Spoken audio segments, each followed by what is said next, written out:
Hi, welcome back. In this video, I'm going to show you the process of creating the customer. Now, some of them I've already shown you before in the previous lab. So you'll work with your partner in your region to place your order, and then you go through various scenarios like release your hold, communicate with the sales management, finally create the customer tenant, and enable the trial or provision a tenant. Some customers want to try out first before they want to go ahead. Some customers said, no, I know what I'm working with, so let's go ahead and create the tenant. You will configure your tenant profile, customize it, plan what do you call for UAT, then perform what you call testing, and then finally go live. So partner control, now this is the part I've already shown you, that you can create a new trial by simply going to the partner trial, add the details about the partner. You can log into your control hub and assign the licenses that you want to provide.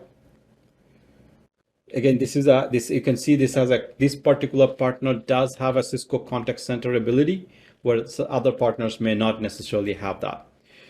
You will create a trial where you define some of the information that as I've shown you in the previous lab. Once the trial is ready, you should set up the provision or do the customer setup.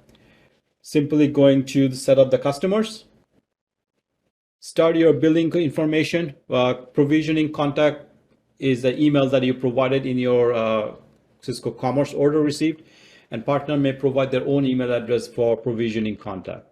So here you'll provide your provisioning email address. You set up your customers,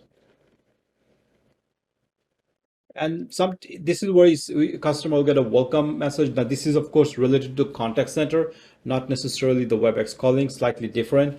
So you will be asked whether you're the partner or you're the customer who's setting this process up. So sometimes what happens is a partner will do the setup for you, so that you don't have to go through this initial setup. It says, are you going to set up services? You say yes. And then you set up your organization set information, or you identify that information about your company is correct. Then you set up your identity custom domain. Now this is where this step will allow system to determine if the customer org already has an exist based on their customer email address. If you looked at it before, that I did put admin at VBC part 2, and it told me that it identified an existing customer. So it is important that you use an appropriate email account to communicate with. If the